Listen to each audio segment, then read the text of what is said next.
बीडमधील पिंपळनेर येथे गुरुवारी भगवानगडाचा कार्यक्रम होता। या कार्यक्रमाला धनंजय मुंडे आणि भाजपचे आमदार सुरेशदास एकत्र दिसणार होते, पण ऐनवेळी धनंजय मुंडे यांचा दौरा रद्द झाला। यावरून विविध चर्चा सुरू आहेत।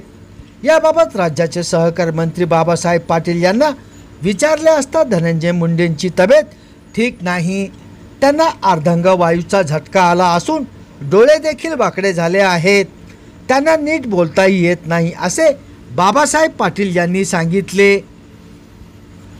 मस्साजोगचे सरपंच संतोष देशमुख हत्या प्रकरणात आमदार धनंजय मुंडेंच्या निकटवर्तीयांना अटक करण्यात आली, त्यांच्यावर मोकोका देखील दाखल करण्यात आला।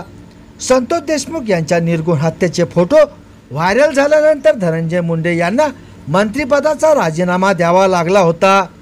मंत्रिपदाचा राजीनामा दिल्यानंतर ते विधिमंडळाच्या अधिवेशनात तसेच सार्वजनिक कार्यक्रमात कुठेही दिसले नाहीत। अजित पवारांच्या दौऱ्याच्या वेळेस ते प्रकृतीचे कारण देत मुंबईत होते, त्यात आता धनंजय मुंडेंना अर्धांग वायूचा झटका आला असे बाबासाहेब पाटील म्हणाले। मंत्रिपदाचा राजीनामा दिल्यानंतर आमदार धनंजय मुंडे सक्रिय राजकारणापासून दूर असल्याचे पाहायला मिळाले। उपमुख्यमंत्री अजित पवार बीडच्या दौऱ्यावर असताना देखील धनंजय मुंडे उपस्थित नव्हते। यावेळी त्यांनी प्रकृतीचे कारण दिले होते।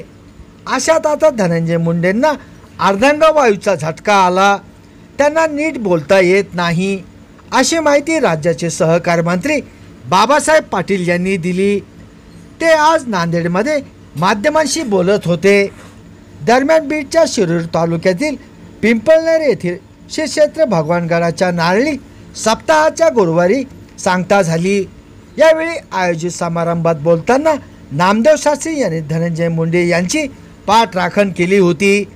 धनंजय मुंडे यांच्या गालावरून वारे गेले आहे, त्यामुळे एक चांगली वाणी बंद पडली, ही वाणी पुन्हा सुरू व्हावी यासाठी प्रार्थना करा असे ते म्हणाले होते। तसेच ते आले नाही, पण त्यांच्यासाठी आपण मोठा कार्यक्रम करू असेही नामदेव शास्त्री म्हणाले होते। संभाजीनगर समाचार न्यूज चॅनलसाठी सुनील टाक।